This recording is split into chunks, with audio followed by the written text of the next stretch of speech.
जब हृदय नेत्र खुलते हैं तब उस उपासक की बड़ी अद्भुत दशा होती है।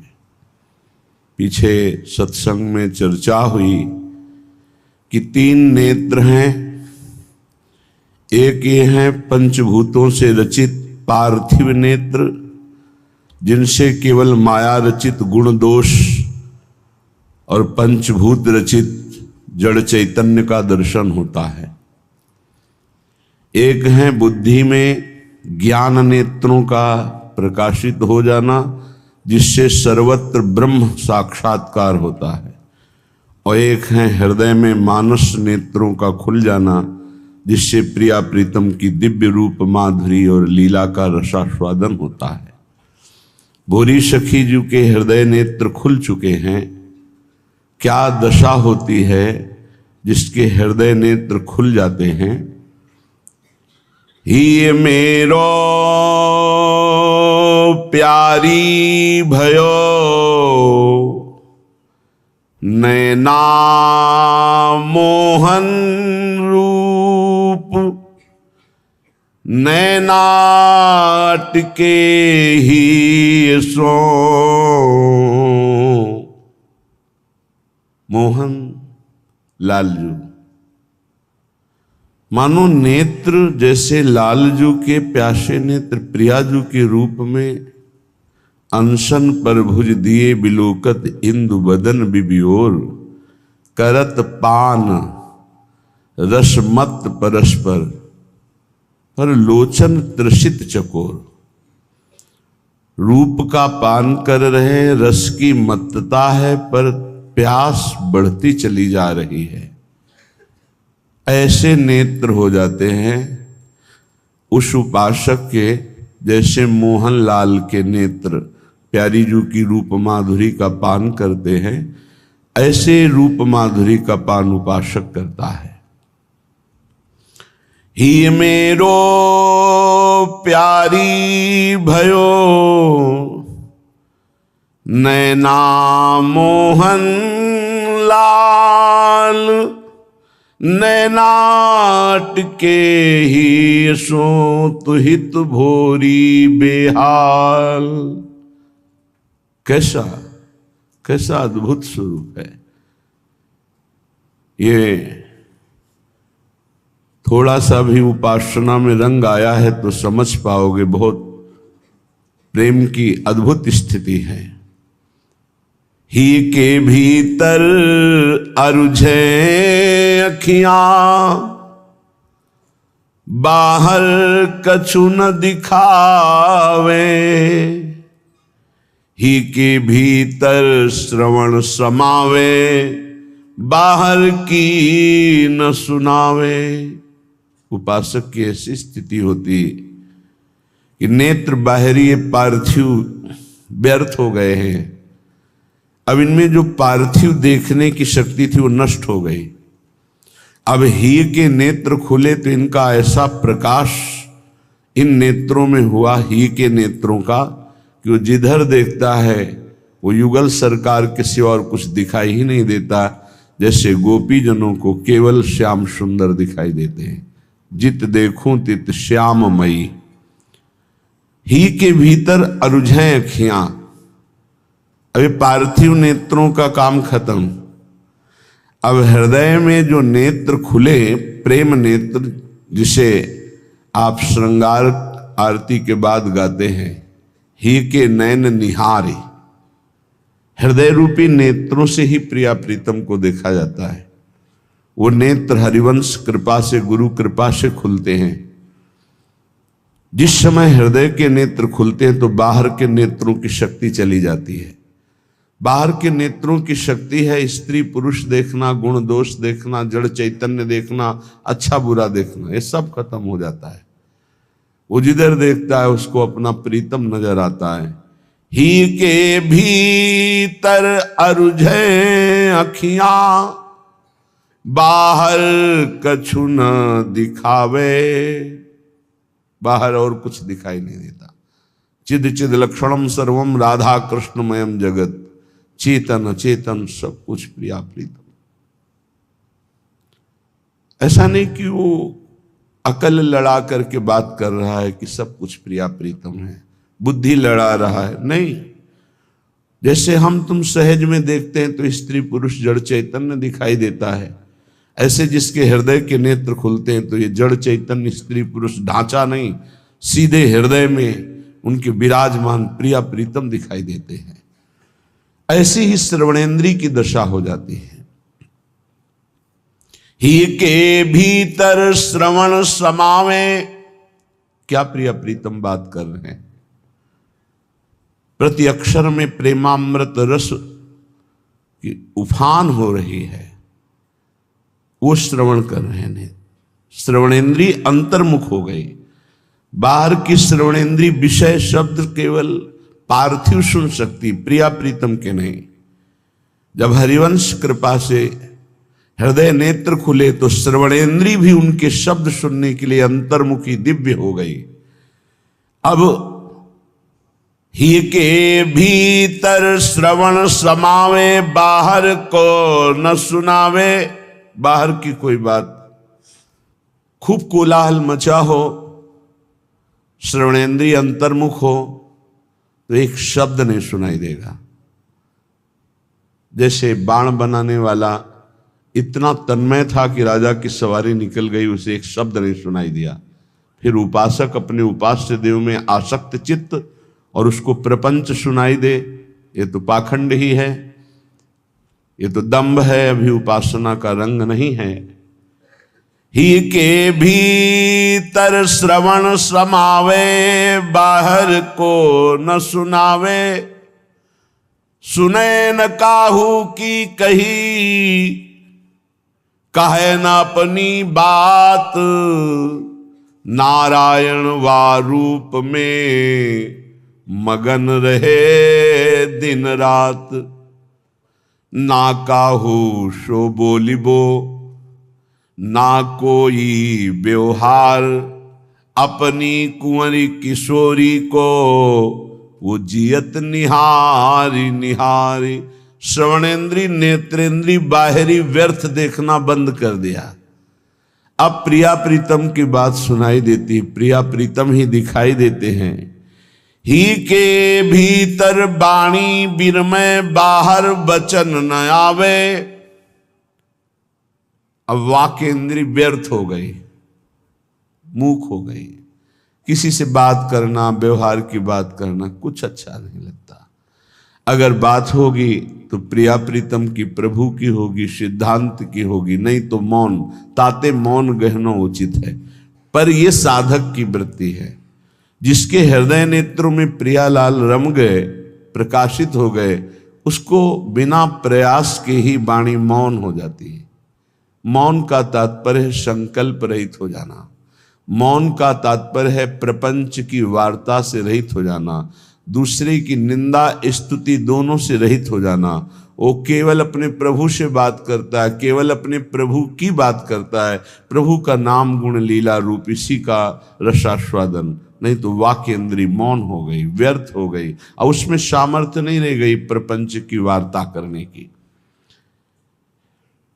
स्वाद घ्राण रस परस हिये में, बाहर मन नहीं धावे। जो मन मनाकष्टानि इंद्रियाणि प्रकृतिस्थानि कर्षति, 5 ज्ञानेन्द्रियां और मन ये बार बार जीवात्मा को आकर्षित करके भोगों में फंसाते हैं। अब बोले रसेंद्री, अब ये तो नाम का ऐसा स्वाद लगा, राधा नाम सुधा रसम रसी तुम जिह्वास तुम्हें बिवहला। अब कुछ पाने की रुचि नहीं रह गई। सच्ची माने, किसी भी पदार्थ के भोगने का उत्साह नहीं रह गया। क्यों? क्योंकि रसेंद्री को अब असली स्वाद मिल गया। गोस्वामी तुलसीदास जी ने भी कहा है, यदि तुम्हें राम मीठे लगते तो ये सब 36 व्यंजन सब तुम्हें फीके लगने लगते। सटरस 36 व्यंजन, 56 प्रकार के भोग। किसी भी भोग की लालसा रसेंद्री की भोगने की नहीं रह जाएगी जब नाम का रस प्रकट हो जाएगा। बोले स्वाद और घ्राण, घ्राणेन्द्री जो सुगंध सूंघना चाहती है, ये अनन्य हो जाती है। प्रिया प्रीतम के संबंध की ही सुगंध सूंघने की इच्छा होगी, अन्यथा नहीं। स्वाद घ्राण रस परस ही में, बाहर मन नहीं धावे। परस त्वगेंद्री का विषय है। त्वगेंद्री प्रिया प्रीतम की सेवा, प्रिया प्रीतम के प्रेमी जनों का स्पर्श, इसके सिवा उसे कोई स्पर्श सुख में ही काम सुख आता है। स्पर्श सुख आदि की कोई किंचन मात्र आकांक्षा नहीं रह जाती जब हृदय के नेत्र खुल जाते हैं। बोले ऐसी स्थिति कैसे हुई? ही भीतर प्रगटी हित जोरी, सब द्वारे मुंदी जावे। तब ही पैठी बैठ हित भोरी, उमगन लाड़ लड़ावे। सब द्वारे बंद हो गए, नेत्रेंद्री, श्रवणेंद्री, घ्राणेंद्री, त्वगेंद्री, रसेंद्री, वाक्येंद्री, सब शांत। पूज्य राधा बाबा की मुद्रा को देखिए, जब आपको मिलेंगे। ये मुद्रा लीला प्रवेश महापुरुष की है। शिथिलता पूर्वक ग्रीवा झुकी हुई और गाढ़ प्रिया प्रीतम की रूप माधुरी के चिंतन में, लीला माधुरी के चिंतन में डूबे हुए। बाहर से एकदम शांत, सब द्वार सब खिड़की बंद, कूड़ा करकट प्रवेश करने का अवसर ही नहीं रह गया। तब वो उपासक हृदय में अपने स्वरूप का अनुभव करता है, सहचरी बपू का। तब ही बैठ हित भोरी, उमगन लाड़ लड़ावे। बाहर से ढांचा शांत है या क्रियारत है, कोई फर्क नहीं पड़ता। कर्माणि श्रुति बोधितानि नितराम कुर्वन्तु कुर्वन्तु मां। वो शास्त्र के अनुसार क्रियारत है या बिल्कुल क्रिया का त्यागी शांत बैठा हुआ है, पर उसमें कोई फर्क नहीं पड़ता। या वो विषय सेवन करते देखा जा रहा है या वो महावैराग्य में, कोई फर्क नहीं पड़ता। वो एकांत में बैठा हुआ है या प्रपंची बहिर्मुख पुरुषों के बीच में, कोई फर्क नहीं पड़ता। क्यों? क्योंकि वो अंदर बैठा हुआ हर समय अपने युगल को दुलार करता। कैरवा भाव रहस्य पारगमती श्री राधिका प्रियशा। श्री राधा और उनके प्रिय श्री लालजू महाराज, लाल और लाडली, ये दोनों हृदय में जोरी प्रकट हुई। इसी की लाड़ लड़ाने में उपासक अपने स्वरूप का अनुभव कर कर, सहचरी स्वरूप, और फिर वो दुलार कर रहा है। बोले ही भीतर प्रगटे हित जोरी, सब द्वारे मुंदी जावे। तब ही बैठ हित भोरी, उमगन लाड़ लड़ावे। उपासक देखता है प्रेम ही वृंदावन की लताओं के रूप में है, प्रेम ही यमुना जी के रूप में प्रवाहित हो रहा है। हित को बन हित की ही जमुना, हित को कुंज सुहावे।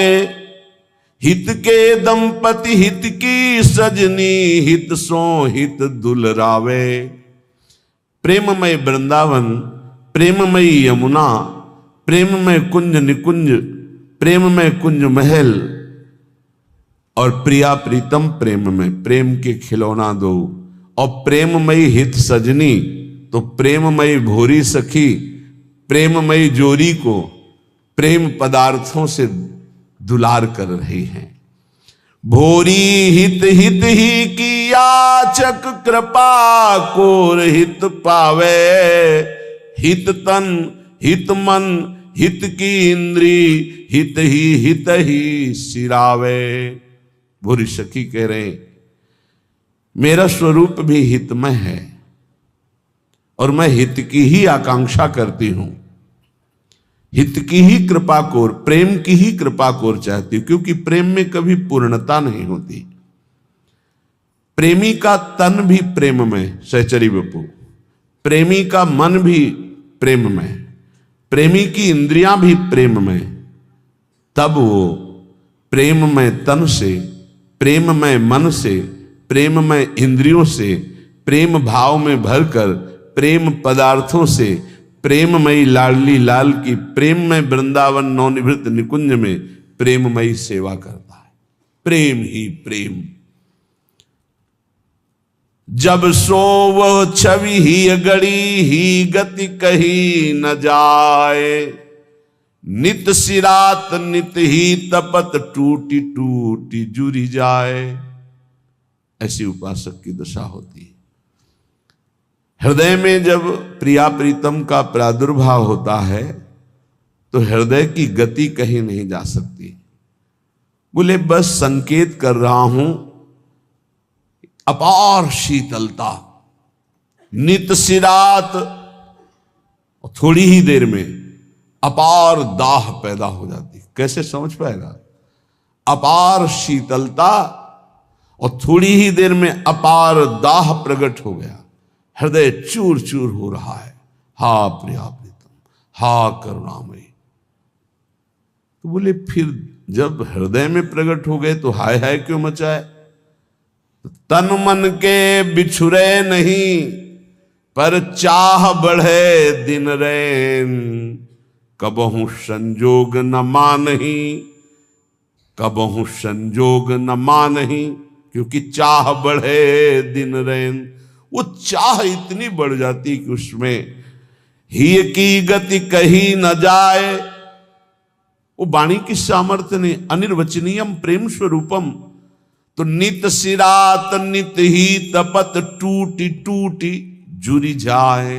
ऐसी व्याकुलता प्रेम की, हृदय चूर चूर हो जाता है पर फिर भी वो जुड़ जाता है।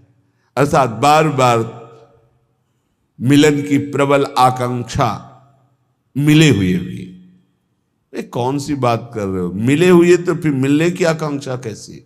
बोले यही प्रेम का स्वरूप है। राधे तू मुख चंद्र चकोरिय नैना, लालजू कह रहे। अति आरति अनुरागी लंपट, भूली गई गति पलहू लगैना। निर्निमेष नैनों से प्रियाजू की रूप माधुरी का पान कर रहे हैं श्री बिहारी जी महाराज। राधे तू मुख चंद चकोरिय नैना, ये अति अनुरागी नेत्र हैं, बड़े ही प्रेम लंपट हैं और आर्त हैं। ये इसी रस रूप रस के पान के लिए व्याकुल हैं। भूल गई गति, जो नेत्रों की सहज गति है पलक झपकना, भूल गई गति पलहू लगैना। राधे तू मुख चंद्र चकोरे नैना। अब जरा ध्यान दीजिए, अरबरात मिलबे को निष्दिन, निर्निमेष नैनों से रूप का पान कर रहे हैं पर फिर भी नेत्र रात दिन व्याकुल रहते हैं दर्शन के लिए। कैसे कोई समझेगा? रात दिन दर्शन के लिए व्याकुल रहते हैं। ऊपर की पंक्ति में कहा कि निर्निमेष ने पलक नहीं झपकती ऐसे रूप रस का पान कर रहे हैं लालजू। राधे तू मुख चंद्र तो चकोरिय नैना, चकोर की भांति मेरे नेत्र हे प्रिया जो आपके रूप का पान कर रहे हैं। और यही बात श्री ध्रुवदास जी देख कर वर्णन कर रहे हैं। प्रिया बदन छवि चंद्र मनो, प्रीतम नैन चकोर। चकोर की भांति लालजू के नेत्र प्रिया रूप रस का पान कर रहे हैं। पर बड़ी गूढ़ बात प्रेम की ये है कि अरबरात मिलबे को निष्दिन, रात दिन प्रियाजू के रूप रस का पान करने की व्याकुलता बढ़ रही और निष्दिन मिले ही रहे, रात दिन रूप रस का पान कर रहे हैं, फिर भी अनुभव होता है कबहू मिले ना।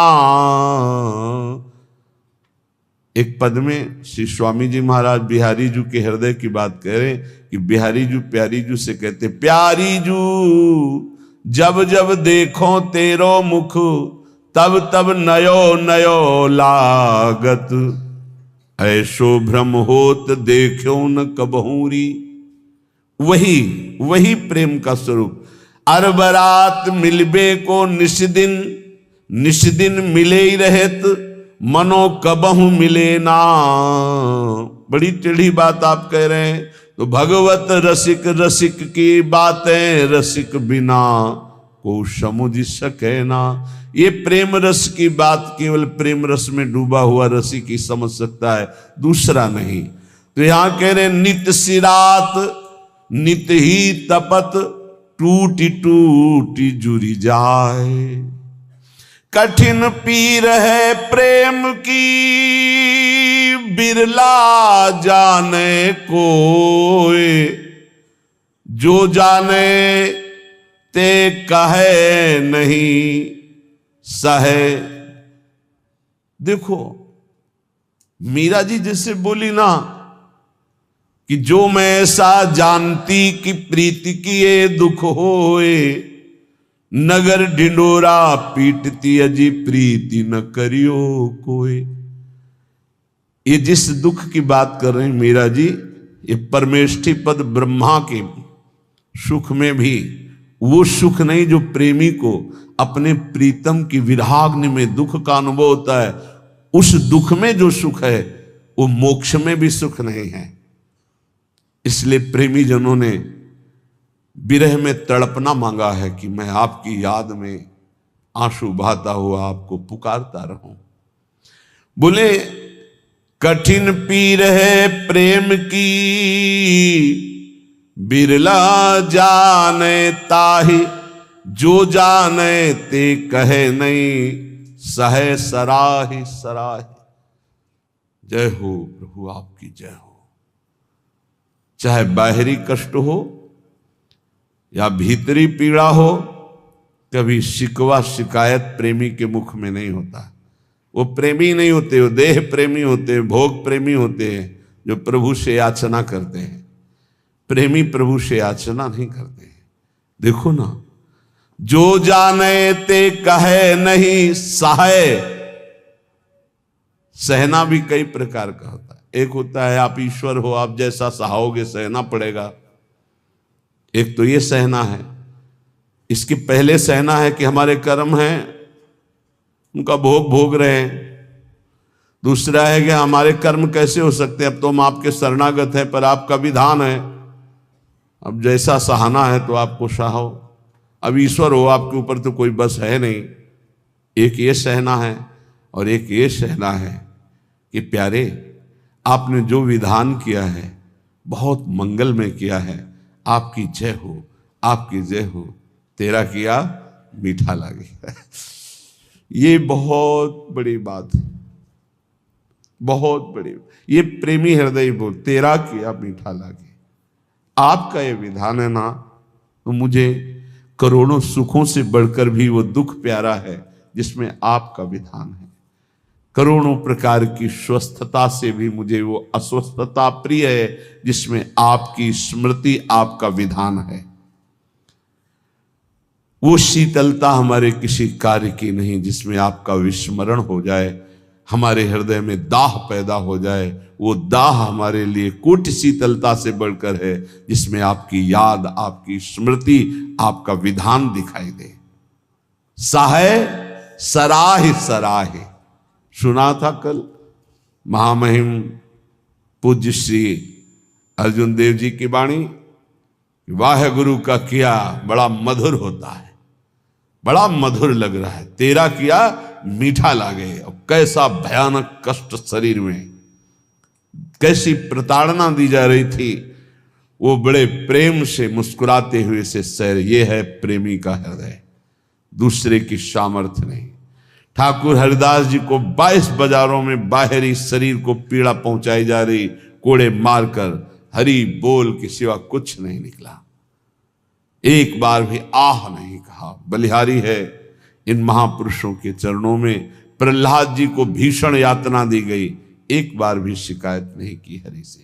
मीरा जी को कितनी यातना दी गई, विष पिलाया गया, एक बार भी गिरधर से कहीं शिकायत पद में नहीं मिलेगी आपने मुझे बहुत कष्ट दिया, ऐसा कभी नहीं कहा।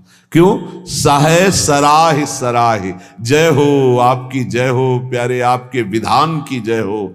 आप बड़े मंगलमय हो, बड़े सुखदाता हो। ये दुख जो है महान सुख देने वाला है।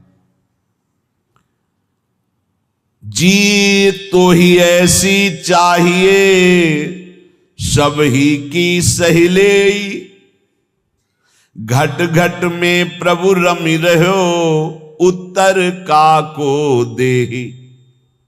ऐ भक्त हृदय, प्रेमी हृदय, तुझे ऐसा चाहिए कि तुझे सबकी सह लेना चाहिए, किसी को उत्तर मत दो। कोई तुम्हें गाली दे रहा है, निंदा कर रहा है, अपमान कर रहा है, चुपचाप सह जाओ। क्यों?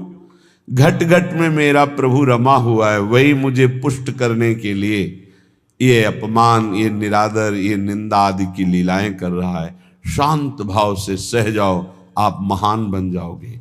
महान वही हुआ जो सह गया, जो सह नहीं गया वही टूट गया, वही विषयी हो जाता है। जीत तो ही ऐसी चाहिए, सब ही की सहिले, घट घट में प्रभु रमि रहो, उत्तर का को दे। कितना सहूं, कितना सहूं, कब तक सहूं? तो बोले एक बार तो मरना ही है ना, मृत्यु तो एक बार आएगी ना, मरने तक सह लो।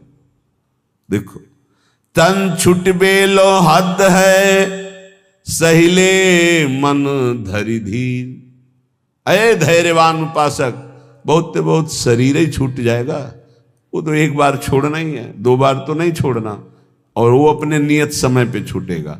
चुपचाप सह लो। जैसा लिखा है ऐसा महापुरुषों के जीवन में पाया गया। तन छुट बेलो हद है, सहिले मन धरि धीर, क्यों इतनी ममता करे, कोटिन छाड़े शरीर। करोड़ों शरीर छोड़ चुके हो, एक बार प्रभु के लिए इस शरीर की ममता छोड़ दो। जैसा विधान हो चुपचाप उसे सहो, देखो उन्नति हो जाएगी, आपकी अध्यात्म उन्नति हो जाएगी। क्यों काहू को बावरो, अपनो दुख बताए। गांठ बांध लो, अपनी पीड़ा अपने हृदय की हमारे हृदयेश्वर प्रभु जानते हैं। किसी से भी मत कहो, किसी और के कहने से वो खुद पीड़ा युक्त है, वो खुद प्रभु के आश्रित है, तुम भी प्रभु के आश्रित हो, क्यों किसी से कहते हो? बुरी सखी कितनी बढ़िया बात बता रहे। क्यों काहू को बावरे, अपनो दुख सुनाए। अगर वो बहुत वैष्णव है, भक्त है, तो वह ही में दुख पावई, तेरी पीर न जाए। तेरी पीड़ा तो नहीं मिट जाएगी ना, वो और दुखी हो जाएगा। अगर भक्त नहीं तो उपहास करेगा। रही मन मन की मन व्यथा, रखिए मन में गोए। ये सुनी ठलई हैं लोग सब, बांट न ली है कोई। इसलिए अंदर की बात अंदर ही रख के केवल प्रभु, केवल प्रभु। रे मूरख क्यों चतुर बने, अरुझत बारंबार। भलो भलो कई छाड़ी दे, बहुबातन व्यवहार। कभी कभी उपासक फंस जाता है कि हम दूसरे का कल्याण कर देंगे। अरे मूर्ख मत बन, बहुत प्रवीण है। अरे सब में प्रभु विराजमान है, चर्चा भी करनी है तो प्रभु के सुख के लिए, परमानंदमयी प्रभु के यश गान के लिए। स्वांता सुखाए तुलसी रघुनाथ गाथा, स्वांता सुखाए। हमें भगवान ने यश गाने का अवसर दिया है, हम दूसरे का कल्याण कर दें इतनी सामर्थ्य नहीं। कह रहे हैं रे मूर्ख, ए मूर्खता मत करना। क्यों चतुर बने, अरुझत बारंबार। इतनी बार समझाया, इसको समझ में नहीं आता, ऐसा वैसा, ये बहुत दुष्ट है, नीच है। भूल गए कि सामने शिष्य का नाटक करने वाला सिर्फ भगवान ही है, दूसरा कोई नहीं है। सबके अंतःकरण में घट घट व्यापी परमात्मा ही बैठा हुआ है। अय उपासक, भलो भलो कही छाड़ी दे, बहुबातन व्यवहार। ये चार लोग तुम्हें बहुत अच्छा कहें, ये व्यवहार में मत उतरो, व्यवहार छोड़ दो। हठ करी पक्ष न रोपिए, नहीं करिए उपदेश, सब सो नम नीचे रहो। ये बहुत बड़ी बात है। अपना कहीं भी किसी भी तरह का अभिमान जागृत न हो, सब सो नम नीचे रहो। छाणी बलपन लेस, कोई अपने अंदर बड़प्पन लेस मात्र भी नहीं। अगर कोई अपना पक्ष विजयी हो रहा है कि हम जीत गए इनसे ज्ञान, मौन हो जाओ। हारे को हरि नाम, चुपचाप नाम जप करो, अपना पक्ष रोपिए मत। सब में प्रभु विराजमान है। सब सो नम नीचे रहो, छाणी बड़प्पन लेस। सब ज्ञानी सब ही चतुर, उर पेरक हित चंद। काहे करे सो सब भली, तू न बोल मति मंद। अय उपासक यदि भगवत प्रेम प्राप्त करना चाहता है तो ऐसा मान सब ज्ञानी सब चतुर हैं, सबको भगवान प्रेरित करते हैं। जो जैसे चल रहा है बढ़िया है, किसी की निंदा नहीं, किसी का अपमान नहीं, किसी का दोष दर्शन नहीं। तू बोल मत, किसी की निंदा मत कर, धैर्य पूर्वक केवल अपने भजन में रहे, फिर तेरे अंदर प्रेम प्रकाशित होगा। कठिन पीर है प्रेम की, बिरला जाने ताहि। और जे जाने ते कहे नहीं, सहे सराही सराही। प्रेम ये जानने में आने वाला विषय नहीं, इसीलिए कभी प्रेमी कोई अनुभव नहीं होता कि मैं प्रेमी हूं, मेरे में प्रेम बढ़ रहा है। अगर ऐसा अनुभव तो अहंकार बढ़ रहा है, प्रेम नहीं। कभी ज्ञानी को यह ज्ञान नहीं होता कि मैं परम ज्ञानी हूं, मैं पूर्ण बोधवान हूं, कभी नहीं होता। और मैं अज्ञानी हूं, मुझे बोध नहीं, ऐसा भी नहीं होता। ना वो ये बोल सकता है कि मुझे पूर्ण बोध हो चुका है, क्योंकि ये किसको बोध हो रहा है? अहंकार को। और ये भी नहीं कहा जा सकता कि मैं अधूरा हूं। ना अधूरा ना पूरा, वही सच्चा पूरा। वैदिक सिद्धांत की बात। ऐसे ही प्रेम में कभी पूर्णिमा नहीं होती। प्रेम सदा बढ़िबो करे, प्रतिक्षण वर्धमानम। ज्यों शशि कला सुबेश, शशि माने चंद्रमा जैसे अपनी कलाओं से बढ़ता रहता है। पर या में पूनो नहीं, ताते कबहू न शेष। इसमें कभी पूर्णिमा नहीं होती प्रेम में, ये बढ़ता ही चला जाता है। अब प्रेमी को यह अनुभव नहीं होता कि मेरे में प्रेम है। अगर अनुभव होता है तो अभी अहंकार शेष है, वो अत्यंत दैन्य रहता है, उसको अपने अंदर प्रेम की कमी दिखाई देती है, वो रोता है प्रेम के लिए। जब उपासक अपने आराध्य देव के निरंतर चिंतन में चित्त को डुबोता है, संसार से पूर्ण रूप से उदासीन हो जाता है, तब उसके अंदर की विशुद्ध प्रेम वृत्ति, ममतामयी वृत्ति अपने आराध्य देव में लगती, तभी ये दिव्यता आध्यात्म की उसमें जागृत होती है। श्रीपाद प्रबोधानंद जी महाराज कह रहे हैं, बहुत बढ़िया श्रीधाम वृंदावन की महिमा का ऐसा रसास्वादन करा रहे हैं कि जीव का परम कल्याण हो जाए। दविष्ठे यस्तिष्ठे दति कृति निष्ठा कुविषये, सकृत वृंदाटव्यास तृणकमपि वंदेत सुकृति। सतत प्राणस्योच्छृंखल निखिल शक्ति करुणया, ध्रुवं देह शांति हरिपदमलभ्यं च लभते।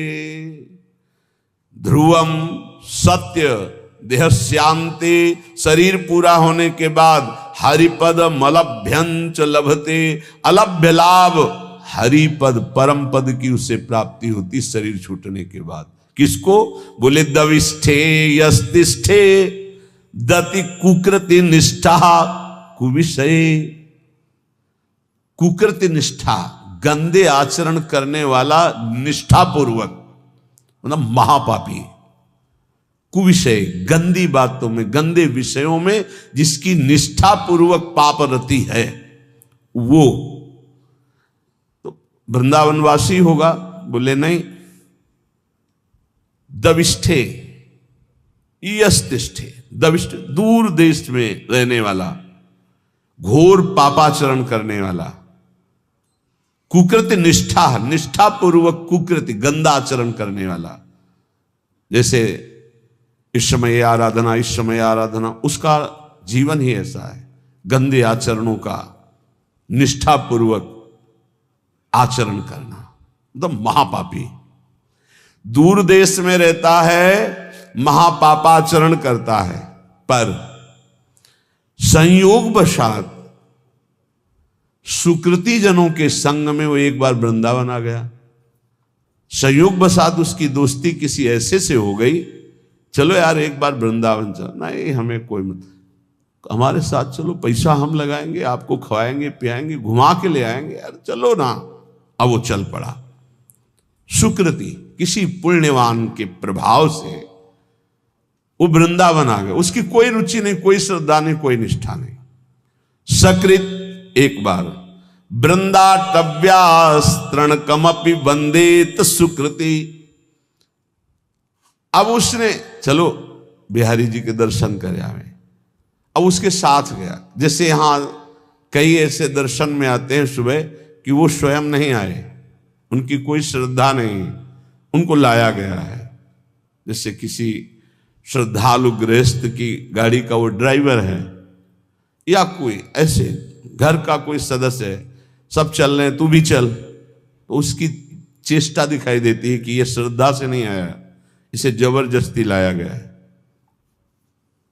वो खड़ा है, ऐसे देख रहा है, दृष्टि गई, उसकी ये मुद्रा और उसके देखने का तरीका बता रहा है कि वो श्रद्धा से संत दर्शन के लिए नहीं आया।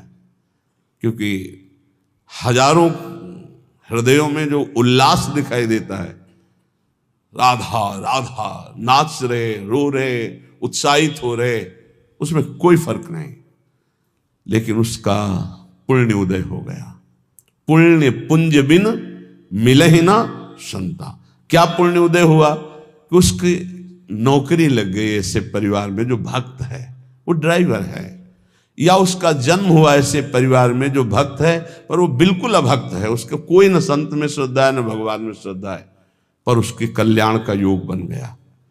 श्री धाम वृंदावन आया, और यहां तो कह रहे हैं वृंदाटव्यास तृण कमपि, एक तृण तिनका, उसमें भी उसकी नमन क्रिया हो गई, प्रणाम कर लिया। तो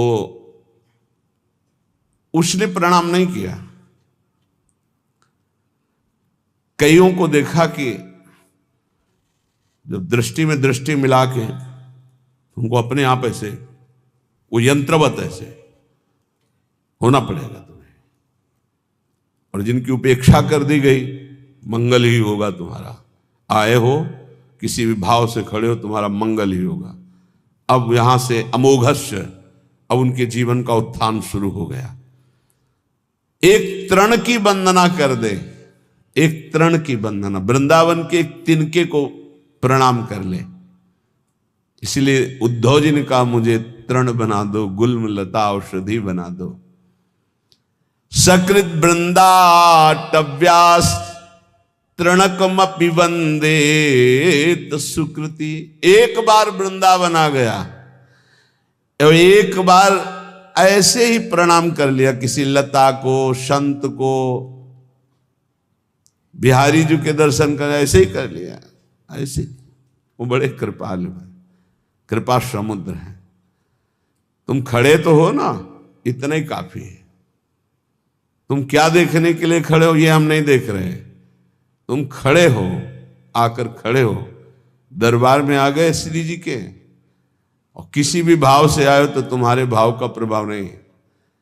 यहां सत्तारणीकृत स्वभाव उनके स्वभाव का, तुम्हारे भाव का नहीं। वृंदावन ही प्रभाव सुन अपनो ही गुण देत, अपना प्रभाव करेगा वृंदावन। ये अगर श्लोक सुनने को मिल जाए तो हमारी प्रार्थना है, जहां जहां तक कान में शब्द जाए। यहाँ जो बैठे हैं उनके तो भाग्य की क्या सराहना, लेकिन जिन्होंने कभी वृंदावन दर्शन नहीं किया, एक बार जरूर आ जाना, एक बार जरूर दर्शन कर जाना प्रभु के। इस धाम में एक बार जरूर घूम जाना, यहाँ की हवा लग जाए तो तुम्हारी संसार की हवा जितनी है वो तुम्हारी दुर्गति नहीं कर पाएगी। ये श्लोक मतलब अहोभाग्य जो महापुरुषों ने धाम की ऐसी महिमा को देखा और वर्णन किया। कह रहे दविष्ठे बाहर दूर देश में रहता है, यस्तिष्ठे दति कुकृत निष्ठा कुविषये गंदे आचरणों की निष्ठापूर्वक पापाचरण करता है और सकृत एक बार किसी सुकृति जन के संग वृंदावन आ गया और वंदे तृणकमपि, एक तृण की, लता की, बिहारी जू की, संत की, ब्रज किसी की भी वंदना कर दी, प्रणाम कर दिया, तो बोले सतत प्राणस्योच्छृंखल निखिल सकते करुणया ध्रुवम देहस्यांते हरिपदमलभ्यंच लभते। जिनका वृंदावन है वो बहुत करुणामयी है और अखिल शक्ति संपन्न भगवान उनके चरणों में झुके हुए हैं। हमारी लाडली जू बोले वो अपनी कृपा करती हैं इस धाम में आने वाले के ऊपर। तो तत्प्राणस्योच्छृंखल, जिस समय उसके प्राण निकलेंगे तो ध्रुवम, ध्रुव माने परम सत्य, देहस्यांते, देह छूटने के बाद हरिपद मलभ्यंच लभते, वो हरिपद को प्राप्त हो जाएगा, फिर आप वृंदावन वासी हो। तभी हम कई बार कहा है कि अगर 100-200 बार मोक्ष मुक्ति होती तो आराम से हो जाती, अपने पास इतनी रकम है। नहीं, राधाना एक हरिपद कमल अभ्यंच लभते, अलभ्य लाभ, उसे हरिपद की प्राप्ति हो जाएगी। घोर पापी यदि एक बार वृंदावन आ जाए, और हमें इस बात पर विश्वास करना चाहिए कि भगवान का नाम, भगवान के रूप, भगवान की लीला, भगवान का धाम, ये बड़े महिमामय है। अजामिल जीवन भर पाप किया, अपने बेटे के बहाने उच्चारण किया नारायण, तो परम पद मिल गया ना। ये तो धाम है, यहाँ की रज एक बार लग गई, एक बार प्रणाम कर लिया और फिर वो चला गया। तो निष्ठापूर्वक पाप करने वाला जब शरीर छोड़ेगा तो सातत प्राणस्योच्छृंखल निखिल सकते, निखिल शक्तियों के स्वामी भगवान श्री हरि, जिनके अधीन जाके अधीन सदा सांवरो, वो करुणया, वो करुणा की मूर्ति लाडली जू कि एक बार वृंदा सखी ने देखा कि धाम की सीमा में प्रवेश हुआ, मेरी लाडली जू का एक कृपा पात्र हो गया, तो अब वो कहीं भी जाके जब शरीर छूटेगा तत्प्राणस्योच्छृंखल, तो करुणया, श्री जी की करुणा से उसका शरीर जब अंत में होगा तो हरिपद मलभ्यंच लभते, अलभ्य लाभ, उसे भगवत प्राप्ति हो जाएगी। कई बार कहा है आप लोगों से कि निश्चिंत रहो, आपका पास बन गया है, आपका पास बन चुका है। क्यों? बोले हमारे माई श्यामा जी को राजी, हमारा पास है, हम वृंदावन, प्राण वृंदावन सर, एक बार प्रणाम की बात कही, हमारा तो जीवन वृंदावन है। कुबेराणाम कोटिर हसति धन संपत्ति भी रहो। वृंदावन जब कृपा करके संपत्ति देता है तो कुबेर का उपहास करने वाली संपत्ति होती है वृंदावन वासी के पास। कुबेर के पास पांच भौतिक माइक संपत्ति है, लेकिन वृंदावन वासी को प्रिया प्रीतम की प्राप्ति होती, दंपति संपत्ति पाइए। बोले कुबेराणाम कोटिर हसति धन संपत्ति भी रहो। कुबेर एक नहीं, करोड़ करोड़ कुबेर ऐसे भी उपहास के योग्य हो जाते जो वृंदावन वासी को संपत्ति मिलती है। जैसे आप अपने मकान को अपना मानते हैं, संपत्ति को अपना मानते हैं, ऐसे पूरे निकुंज को सहचरी अपना मानती है। उसके प्रिया प्रीतम, उसका संपूर्ण निकुंज, संपूर्ण वैभव उसी का। ऐसा अनुभव नहीं होता कि इनके भी प्रिया प्रीतम है। अब वो अंतर की बात शायद पकड़ पाओ कि ना पकड़ पाओ। एक ही मन है निकुंज में, दूसरा नहीं है, एक ही मन है। अनंत सहचरियां एक मन, एक ही वृत्ति है। जैसे एक सहचरी पान की बीड़ी पवारे प्रिया प्रीतम को, तो हर सहचरी का मन उस समय पान की बीड़ी ही पवा रहा है। एक सहचरी आनंद मगन होकर प्रिया प्रीतम को गान सुना रही, तो हर सहचरियों का मन गान में, मतलब वहां दो मन नहीं है। अब वो अलग अलग मन वाले, अलग अलग बुद्धि वाले और पार्थिव क्षमता वाले, कैसे आप अनुमान भी नहीं लगा सकते। संपूर्ण निकुंज मेरा, क्योंकि मेरी प्रिय सखी श्री किशोरी जो है, मेरी सखी है, मेरी स्वामिनी है, मेरी किशोरी जो है। तो कुबेराणाम कोटिर हसति धन संपत्ति भी रहो। जो दिव्य वृंदावन की एक बार अकबर सम्राट श्री स्वामी हरिदास जी के दर्शन पाए। उसने सोचा कि कुछ ऐसी सेवा करनी चाहिए जिससे स्वामी जी प्रसन्न हो जाए। स्वामी जी से कहा, स्वामी जी कुछ आज्ञा कीजिए, सेवा करने की प्रबल हमारे अंदर इच्छा है, आप आदेश कीजिए। वह नहीं, तुम्हारी सेवा की कोई आवश्यकता नहीं। स्वामी जी प्रार्थना है, कोई सेवा तो बता दी, तुम सेवा करने लायक ही नहीं हो। तो उसने कहा, ऐसा क्यों? बोले, तुम्हारे पास संपत्ति ही नहीं कि सेवा कर सको। तो तानसेन की तरफ देखा कि बता दो कि सम्राट हैं, बादशाह हूं। स्वामी जी का मुझे पता है, लेकिन तुम्हारे पास संपत्ति नहीं है। उनका आप आदेश तक कीजिए। तो उनका लिवा जाओ, इनको केसी घाट की एक सीढ़ी टूटी हुई है, उसको बनवा दो। एक सीढ़ी? बोले, जाओ तो तुम। जब वहां गए तो दिव्य रत्नों से जटित यमुना की वो सीढ़ी लौट के आए, चरणों में गिरे, बोले नहीं है, हमारे खजाने में रत्न ही नहीं है जिस रत्न की दिव्य वृंदावन की झांकी करा दे। इसीलिए जो भक्त नामावली गान करते हैं तो भगवत रसिक जी ने इसीलिए उसको सौभाग्य मिल गया स्वामी जी की कृपा से, स्वामी श्री हरिदास जी का दर्शन और उनकी कृपा से दिव्य वृंदावन की झांकी। क्योंकि ललिता जी के साक्षात स्वरूप हैं। कांप गया और लौट के आया कि स्वामी जी परम सत्य बात है, मैं सीढ़ी का कोना भी नहीं बना सकता, क्योंकि जिन रत्नों से सीढ़ी बनी हुई है वो रत्न ही नहीं हमारे पास। तो क्या कह रहे, कुबेराणाम कोटिर हसति धन संपत्ति भी रहो। जो वृंदावन वासी श्यामा श्याम के उपासी को वैभव मिलता है, करोड़ों कुबेरों का उपहास करने वाला वैभव होता है। अर्थात करोड़ों कुबेर भी उसकी समानता नहीं कर सकते। तिरस्कुर्या द्वर्या नपि सुरगुरुन बुद्धि विभवई। जो वृंदावन उपासी है उसको ऐसी बुद्धि प्राप्त होती कि बृहस्पति जी का उपहास हो जाए। बृहस्पति जी की भी क्षमता नहीं। जो वृंदावन वासी की बुद्धि में प्रवीणता आती। क्या प्रवीणता आती? बृहस्पति जी देवगुरु हैं, लेकिन वो वहां से ये नहीं देख सकते कि प्रिया प्रीतम के मन में क्या चल रहा है। और वृंदावन वासी राधा उपासी मन मन की रुचि जानी नेह विधि अनुसरे।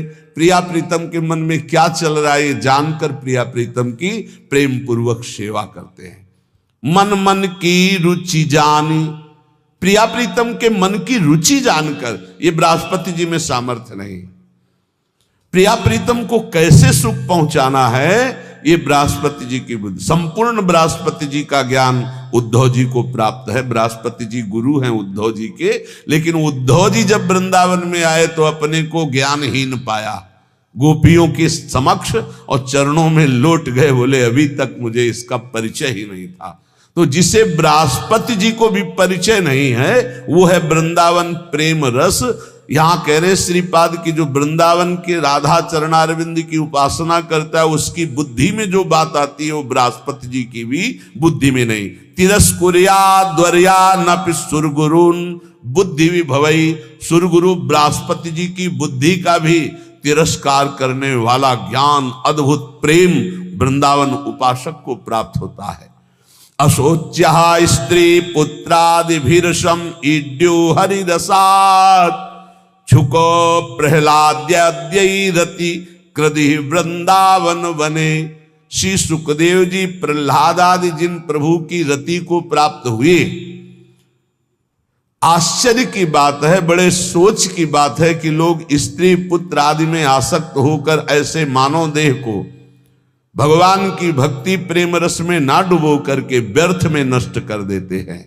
श्रीपाद का कहना है कि जहां ऐसा वैभव मिलता है, जहां ऐसी बुद्धि मिलती है, जहां का ये प्रभाव है कि एक बार आ जाए प्रणाम कर ले इस भूमि को तो उसको अंतिम समय परम कल्याण की प्राप्ति होती है।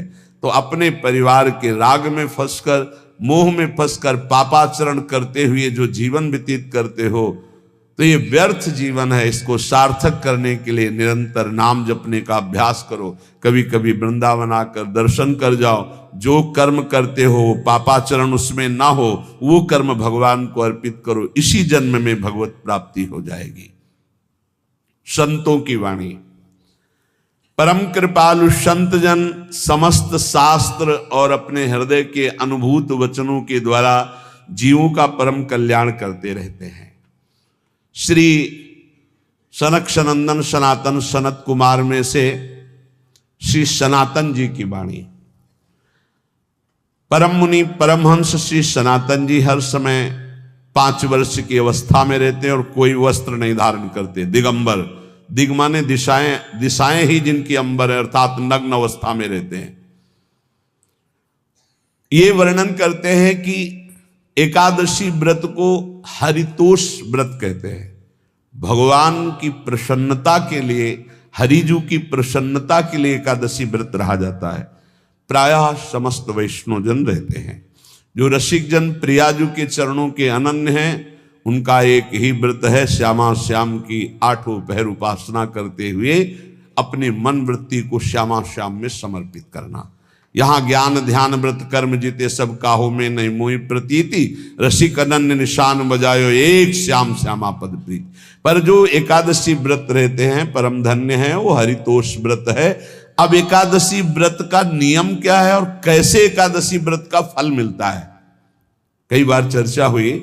बहुत सुंदर तस्मा शास्त्रम प्रमाणम ते, शास्त्र प्रमाण के अनुसार श्री सनातन मुनि बोल रहे हैं, अथ ते नियमान वच्मि व्रते ह्रस्मिन् दिनत्रये, कास्यम मानुषम मसूरान्नम चणकांको द्रवास्तथा, शाकम मधुपरान्नम च पुनर्भोजन मैथुने, दशम्याम 10 वस्तूनि वर्जयेत वैष्णवः सदा।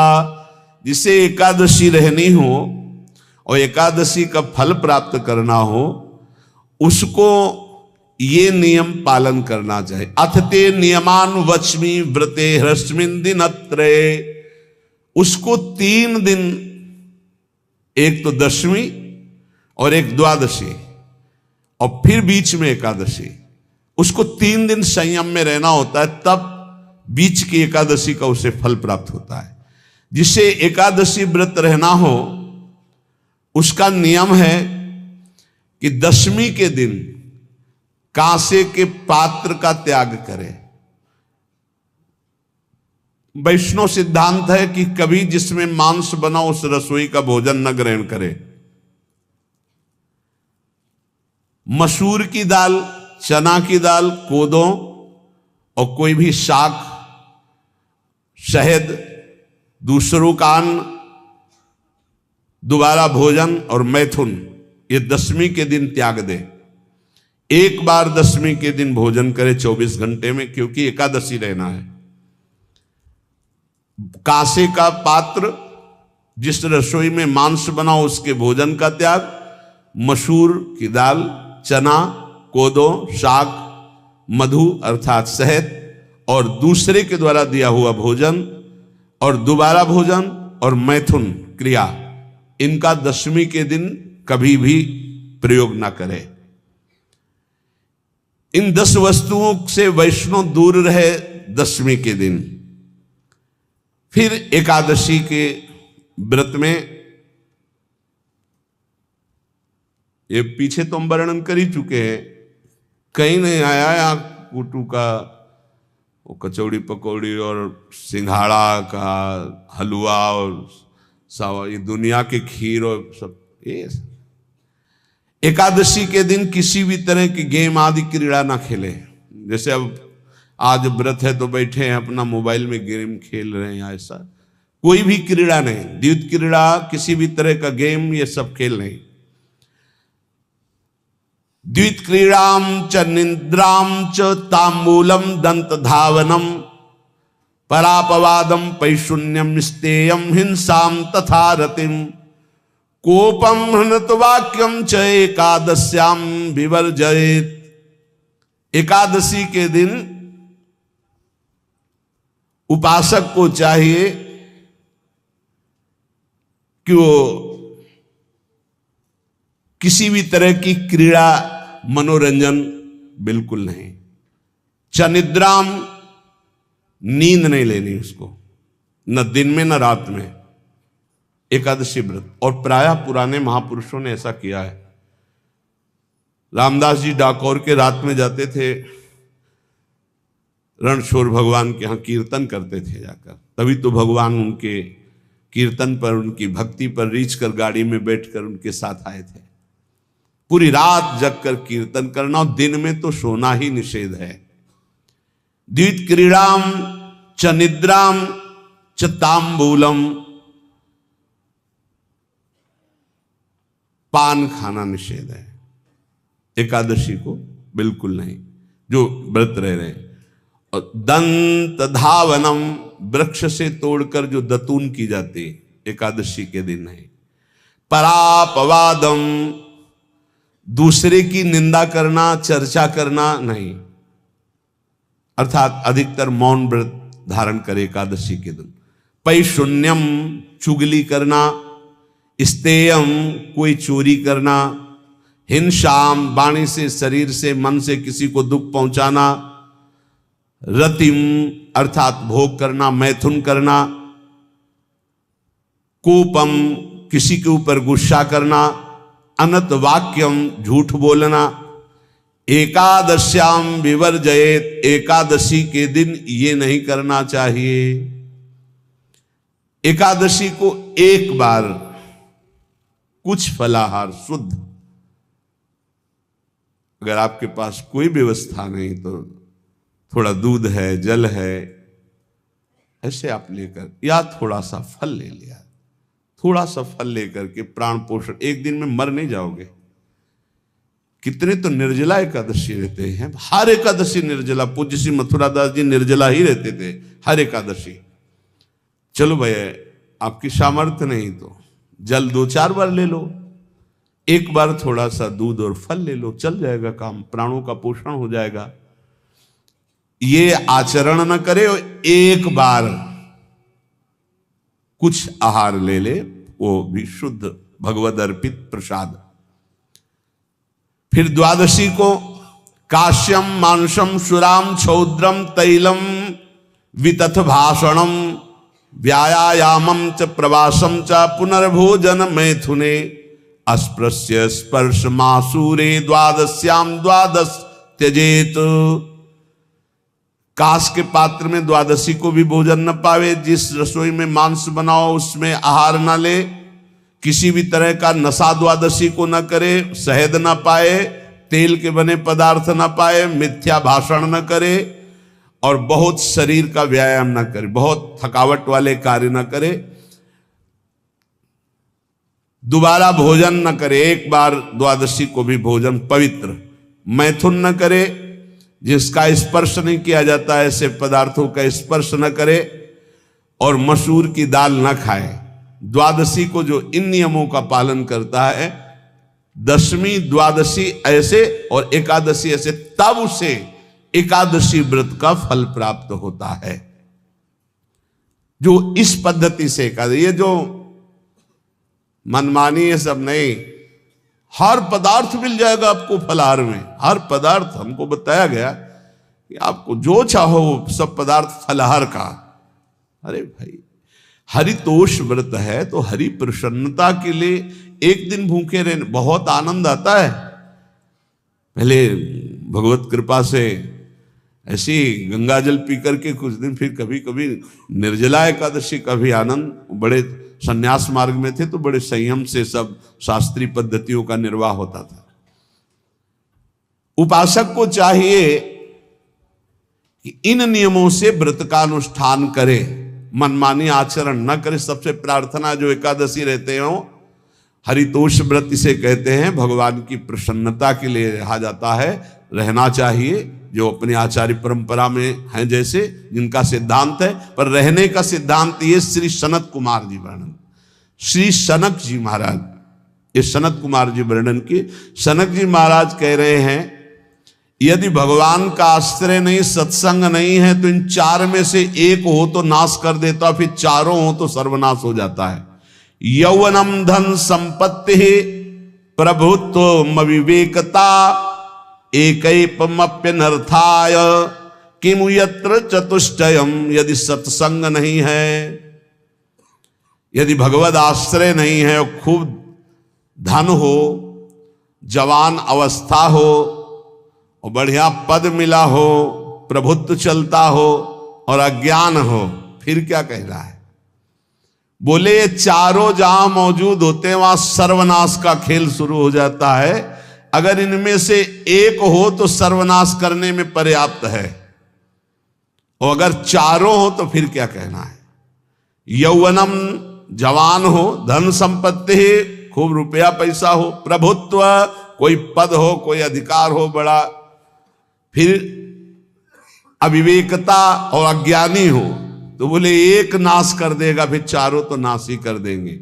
और अगर सत्संगी है तो ये चारों महान कार्य कर देंगे। क्या यौवनम जवान है, खूब दूसरों की सेवा, मेहनत पूर्वक धन संपत्ति कमाकर माता पिता की सेवा, परिवार की सेवा। ये माता पिता, हमारा वेद कहता है मातृ देवो भव, तैत्तिरीयोपनिषद, मातृ देवो भव, पितृ देवो भव, आचार्य देवो भव, अतिथि देवो भव, यान्य नवद्यानि कर्माणि तानि सेवितव्यानि नो इतराणि, यान्यस्माकः सुचरितानि तानि तोयोपास्यानि नो इतराणि, ये के चास्माच्छेयाः सो ब्राह्मणाः तेषां त्वया स्नेन प्रश्वसितव्यम, श्रद्धया देयम, अश्रद्धया देयम, श्रिया देयम, ह्रिया देयम, भिया देयम, संविदा देयम। वेद कहता है मातृदेवो भव, माता साक्षात हमारी भगवान है। देव हरि को कहते हैं, केशव देव जैसे कहा, हरि को कहते हैं गोविंद देव। मातृ देव, माता भगवान है। धिक्कार है उन पुत्रों को जो अपने माता के द्वारा पोषित किए हुए शरीर से हाथ उठाते हैं अपने माता पिता के ऊपर। नरक में तुम्हारी जो दुर्दशा होगी भोगोगे। एक हमको दिखाया गया दृश्य कि अपनी माता की कोख में लात मारता है, थप्पड़ मारता है, पिता बैठा है उसको लात मारता है, थप्पड़ मारता है, बाल घसीट कर गेट तक माता को ले जाता है। अब इनकी जो दुर्दशा होगी ये बोल नहीं पाएंगे, बता नहीं पाएंगे। ऐसी जगह मारा जाता है कि बस तलकते रहो, कुछ कह नहीं सकते, घोर नरकों की प्राप्ति होती। वेद कहता, तैत्तिरीयोपनिषद, मातृ देवो भव, ध्यान से सुन लो, सत्संग है, ये माता साक्षात भगवान है।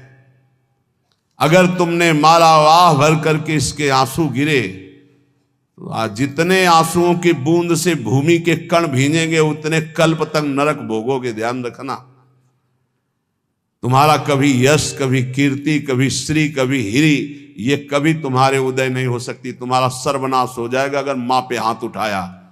पितृदेवो भव, पिता साक्षात भगवान है।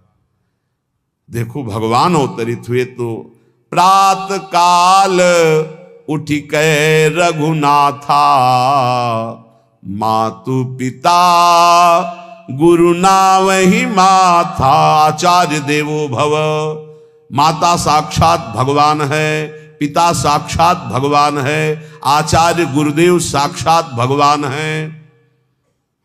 जो अपनी माता को, अपने पिता को दुख देता है, अपने गुरुदेव की अवहेलना करता है, उसका कभी मंगल हो सकता है? वो कभी सुख प्राप्त कर सकता है? वेद कहता है जो निर्दोष कर्म करते हुए धन कमाकर, कैसा कर्म? निर्दोष कर्म करते हुए धन कमाता है और उस धन से अपने बूढ़े माता पिता और गुरुजनों की सेवा करता है, जीवन धन्य है। धिक्कार है उस पुत्र को, धिक्कार उस जवानी को, धिक्कार है उस धन को, धिक्कार उस बुद्धि को जिसको ये सब प्राप्त होने पर भी अपने बूढ़े माता पिता को दर दर के भटकने के लिए विवश कर देते हैं, जो अपने बूढ़े माता पिता को कष्ट देते हैं। जहां वेद कह रहा है मातृ देवो भव, पितृ देवो भव, आचार्य देवो भव, अतिथि देवो भव, चार बातें कही, अतिथि देवो भव।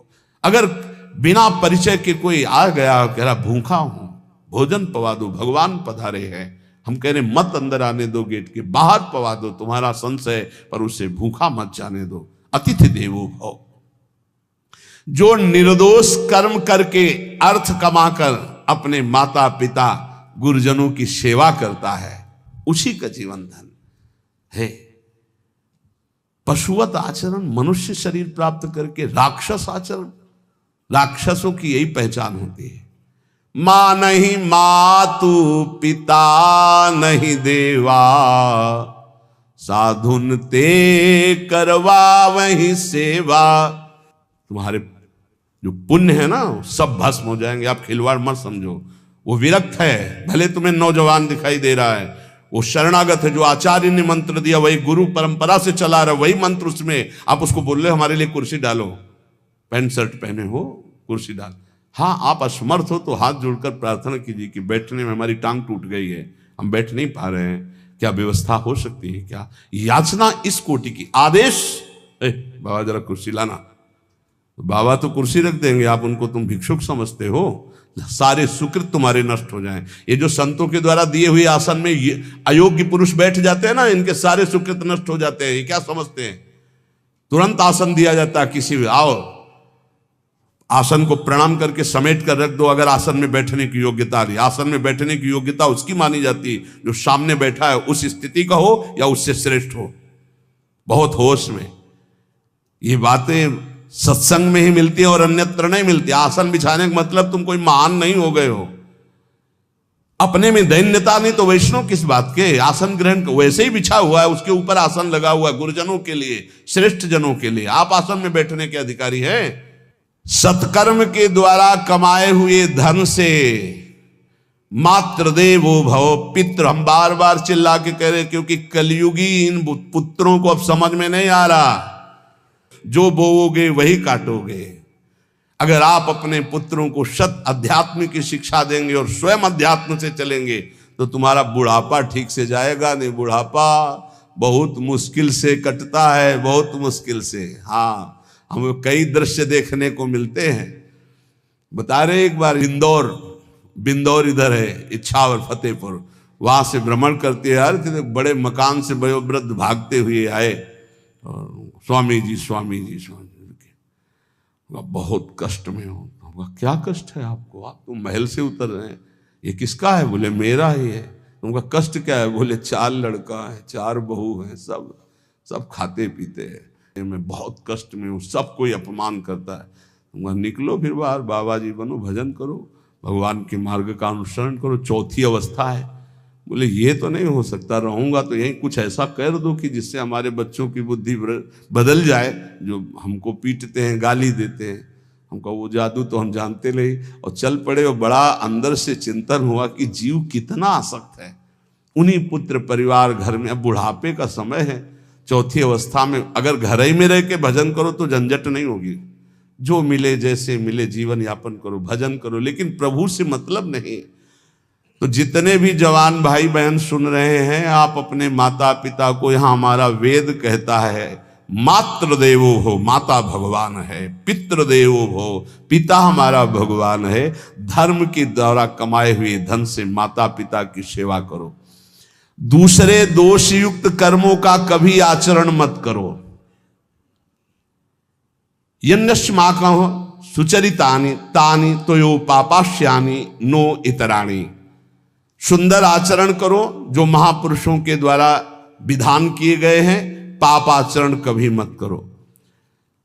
हमारे आचरणों में से एक भी ऐसा आचरण नहीं होना चाहिए जो दूसरे को दुखी करके धन संपत्ति लेने वाला हो। वेद कहता है पापाचरण किया और आपको गड्डी पकड़ा दी, आप निर्दोष को दंड दे दिए और दोषी को धन के कारण मुक्त कर दिए। अब आपके परिवार में जो तांडव मचेगा वो झेल नहीं पाओगे, चाहे कोई भी हो। बहुत ध्यान से सुनना, ये सत्संग है, ये शास्त्र है। जो अधर्म पूर्वक दूसरे के द्वारा दिए हुए धन से गलत निर्णय करता है, दोषी को मुक्त करता है और निर्दोष को दंड देता है, उसको दुखिया को न सताइए, दुखिया देगा रोए, जब दुखिया के मुखिया सुने तब तेरी गति क्या होए। मर्सिडीज गाड़ी में भून जाओगे भुट्टे की तरह अंदर, कोई सांस लेने की जगह नहीं मिलेगी। कैसे?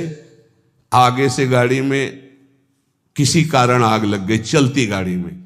अब आजकल सब रिमोट का सिस्टम होता है, वो तार जल गए जिनसे गेट खोला जाता है। अब गेट लाख लोग हैं आसपास, कोशिश कर रहे हैं, न गेट खुल रहा है, न शीशा तोड़ा, भम मचा हुआ है। चीखते हुए अंदर एक एक परिवार का सदस्य भस्म हो रहा है। क्यों? किसी के परिवार को उजाड़ा तुमने, किसी के निर्दोष की तुमने दंड विधान किए हैं, पापाचरण किए, वो भोगना पड़ेगा। इसीलिए बार बार तुम्हें भयावह शब्दों से कहते हैं, कोई तुम्हें दंड नहीं देगा, तुम्हारे कर्म हर समय तुम्हारी खोपड़ी में सवार हो, वही तुम्हें दंड देंगे। इसलिए हमारा वेद कहता है, यन्यस्माकः सुचरितानि तानि तोयो पापास्यानि नो इतराणि। जिसमें महापुरुष विधान किए हैं कि ये आचरण करो वो सुकृत है, और जिसे मना करते ऐसे पापाचरण मत करो, कभी दूसरे का अहित मत करो। जो कोई भी हमसे श्रेष्ठ गुरुजन है उनका आदर करो, उनको आसन दो, उनको विविध पदार्थों से सुख पहुंचाओ, विश्राम कर लेने के बाद वार्ता करो। श्रद्धा पूर्वक माता पिता गुरुजन अतिथि इनकी सेवा करना परम धर्म है। अश्रद्धा पूर्वक इनको कभी मत बर्ताव करो। बोलना, भोजन, ले बूढ़े जनों को ऐसे देखा है, ऐसे बड़ा कर लो, तुम्हारी भी बुढ़ापा आएगी, पता नहीं आ पाएगी कि नहीं आ पाएगी। अगर आएगी तो बहुत बढ़िया आएगी, तुम्हें ऐसे सताएगी कि आप देख लेना। बहुत हमारा हृदय इस बात से पीड़ित हो जाता है कि मां के प्रति ऐसा बर्ताव, जिस मां ने इतना पिता की क्षमता से हजारों गुना बढ़कर माता का प्यार होता है। ऐसे माता को, ऐसे पिता को हमें तो लगता है रोज चरण धो के पीना चाहिए। भगवान साक्षात इनमें विराजमान है। भगवान सच्ची कहता हूं, जो अपने माता पिता को त्रास देते हैं भगवान भी रक्षा नहीं करेंगे। कोई दान पुण्य तुम्हारा काम नहीं आएगा, क्योंकि ऐसे महामहिम पूज्य माता पिता के प्रति आप ऐसा देखो। प्रार्थना करते, चाहे गाली बकने वाले, गुस्सा करने वाले माता पिता हों, यदि वो चल नहीं पाते, वयोवृद्ध है, तो भगवान की तरह पूजा करो, उनके व्यवहार को मत देखो, तुम्हारा काम बन जाएगा, उनका आशीर्वाद आपको मिल जाएगा। आर्थिक स्थिति के अनुसार अतिथि की सेवा करो, गुरुजनों की सेवा करो, भय से भी युक्त होकर सेवा करो। अधिकार है माता पिता का, गुरुजनों का। यदि आप सेवा नहीं करोगे तो अपराध लगेगा। इतना बड़ा शरीर पैदा किया है, लेवरी करो, रिक्शा चलाओ, उससे जो मिले अपने माता पिता की सेवा करो। तो यहां कह रहे कि ये चार अगर आपके पास हैं, इनका सदुपयोग नहीं हो। यौवनम धन संपत्ति प्रभुत्वम अविवेकता एकैपमप्यनर्थायम किमु यत्र चतुष्टयम। यदि धन है, जवानी है, आपका प्रभुत्व चलता है, बड़े पद में हो और अज्ञानी हो, एक तो सर्वनाश कर देता है, फिर चारों हो तो सर्वनाश पक्का। और यदि कहीं भगवान का आश्रय मिल जाए, संत जनों, तो ये परम मंगलदायक है। अविवेक विवेक में बदल जाता है। जो धन है, इसकी तीन गतियां बताई गई हैं। दान भोग विनाशश्च रायः स्युर्गतस्त्रिधा। तीन गति होती है, एक दान और एक स्वयं भोग करना, और अगर नहीं किया तो सर्वनाश, वो नाश को ही प्राप्त हो जाएगा। गांव के कंजूस जनों के धन दीवालों में निकलते हैं, मटकी में बंद करके दीवाल में पैक कर दिया और मर गए। अब दीवाल में नहीं, अब लॉकर में है, बैंक में है।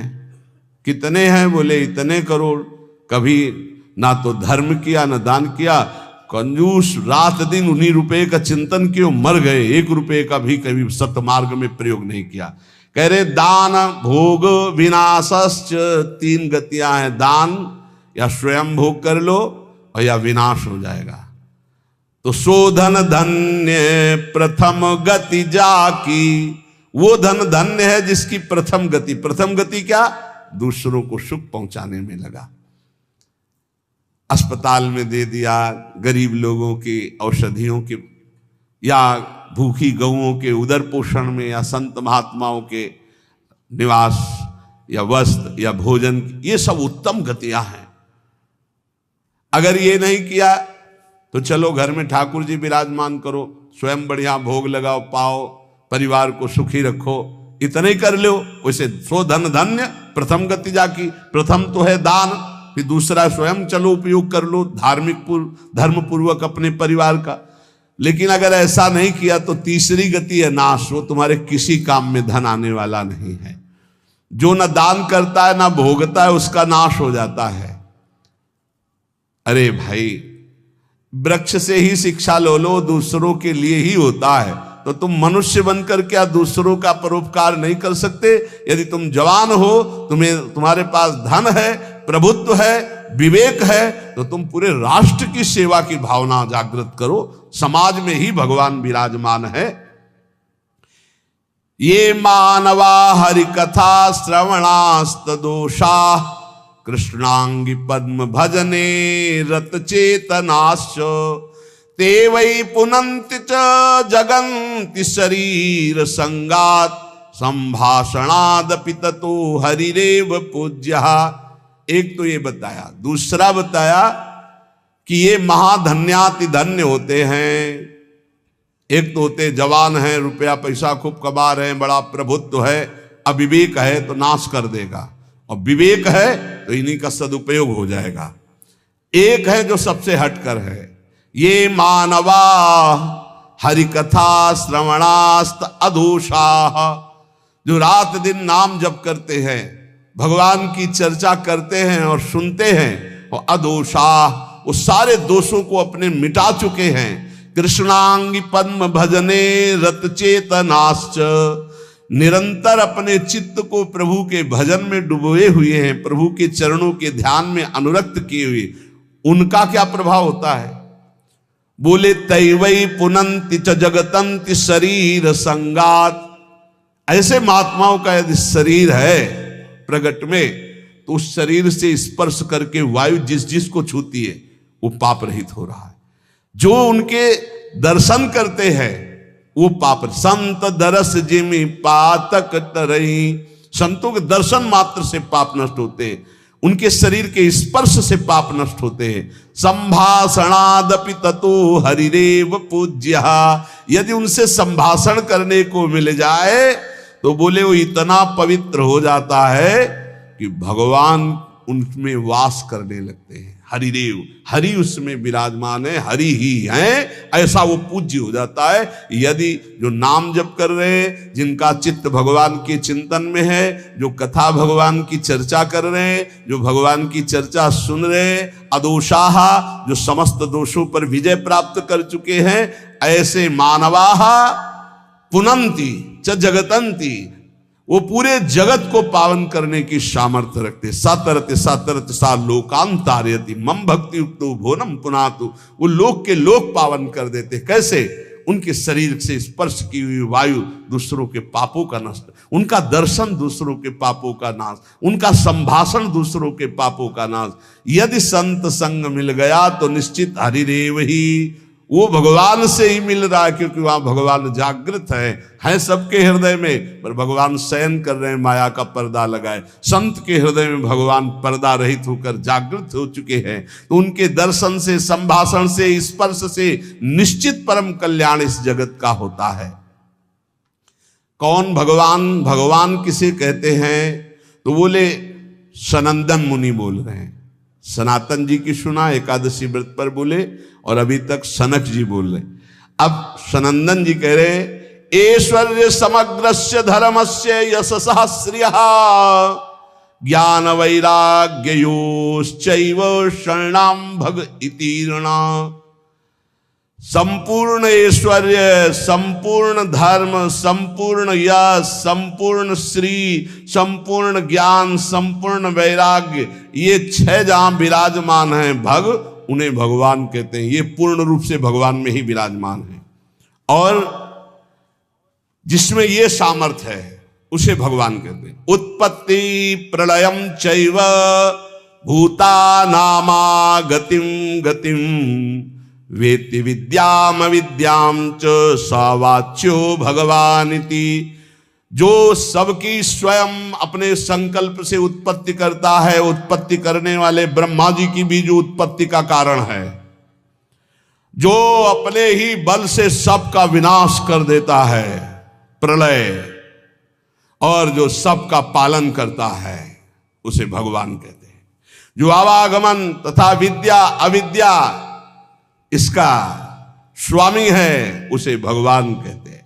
जो संपूर्ण ऐश्वर्य, संपूर्ण धर्म, संपूर्ण यश, संपूर्ण श्री, संपूर्ण ज्ञान, संपूर्ण वैराग्य और उत्पत्ति पालन प्रलय का स्वामी, जो विद्या अविद्या आवागमन जिसी के इशारे से होता है, वही है भगवान, वही सबका भगवान है। इसलिए जो उपासक भगवान की आराधना करता है वो ये देखे, सा एवाधस्तात् वेद, सा उपरिष्टात्, सा पश्चात्, सा पुरस्तात्, सा दक्षिणतः, सा उत्तरतः, सा एवेदः सर्वमित्यथातो अहंकार देश एवाहमेवाधस्तादः मुपरिष्टादहं पश्चादहं पुरस्तादहं दक्षिणोतोः मुत्तरोतोः मे वेदः सर्वमिति। वो जो भगवान है कहा है, बोले सा एवाधस्तात्, सा उपरिष्टात्, वो नीचे है, वो ऊपर है, वो पीछे है, वो आगे है, वो दाहिने भी है, वो बाएं भी है, और वही ये सब कुछ है जो देख रहे हो, केवल भगवान ही भगवान है। बोले जो ऐसा देखता है उसका अहंकार भगवान में लीन हो जाता है। अब वो देखता है मैं ही नीचे हूं, मैं ही ऊपर हूं, मैं ही पीछे हूं, मैं ही आगे हूं, मैं ही दाहिने हूं, मैं ही बाएं हूं, मैं ही ये सब कुछ हूं, मैं ही मैं, अहम ब्रह्मास्मि। 2 भाव होता है, एक भक्त जो भगवान को सर्वत्र देखता है और एक जो अपने अहम को भगवान में स्थापित कर देता है भेद भाव से, वो अपने आत्मस्वरूप को देखता है। जिसने ऐसा भगवान का अनुभव कर लिया कि आगे पीछे दाहिने बाएं ऊपर नीचे हर समय मेरे श्री भगवान हैं, तो न पश्यो मृत्युम, इसका फल है पश्यति न रोगम नोत दुखाताः सर्वाः पश्यः पश्यति सर्वमाप्नोति सर्वस इति। बोले उसको किसी भी प्रकार का रोग दुख नहीं दे सकता। जो ये देखता है सा एवाधास्तात्, सा उपरिष्टात्, सा पश्चात्, सा पुरस्तात्, सा दक्षिणा, सा उत्तरा, उत्तर में दक्षिण में ऊपर नीचे दाएं बाएं हर समय मेरे प्रभु हैं। केवल प्रभु को देखता है तो न पश्यो मृत्युम, मृत्यु की ताकत नहीं कि उसकी तरफ देख सके। ध्यान देना, ना तो उसे मृत्यु परेशान कर सकती, दुख ले। हम आपको कई बार बोले कि महाभागवतों का शरीर कैसे छूटता है, जैसे बड़े गजराज के गले से मल्ली की माला, मोगरा देखते छोटी छोटी कली, कब टूट के गिर गया पता ही नहीं चला। ऐसे जन्मत मृत दुसादुख होई भक्त को नहीं व्यापता।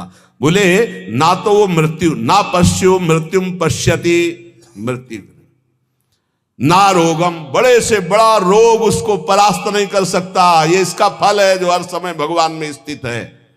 नोत दुखाताः सर्वाः पश्यः पश्यति सर्वमाप्नोति सर्वस इति। वो सबको भगवत स्वरूप देखता है। अतः वो भगवान में प्रतिष्ठित, ना उसको मृत्यु छू सकती, ना रोग छू सकता है, ना किसी तरह का दुख छू सकता है। यही प्राप्त करने के लिए रोज चर्चा होती है। ऐसी ऊंचाई पर चढ़ जाओ कि कोई भी रोग, कोई भी शोक, मृत्यु, नाना प्रकार के विकार तुम्हें विचलित ना कर पाए। वो स्थिति है भगवद स्थिति, भगवदाकार। जो रात दिन प्रभु का भजन करते और देखते कि चारों तरफ से हरि मुझे घेरे हुए, जैसे प्रहलाद जी देखते, उसको कोई भय नहीं, कोई दुख नहीं, कोई रोग नहीं, कोई शोक नहीं। ये कैसे होता है? बोले आहार शुद्धौ सत्य शुद्धि, सत्य शुद्धो ध्रुवा स्मृति, स्मृति लंबी सर्व ग्रंथि नाम विप्रमोक्ष। जिसका भोजन शुद्ध है उसकी बुद्धि शुद्ध है, जिसकी बुद्धि शुद्ध है उसकी भगवान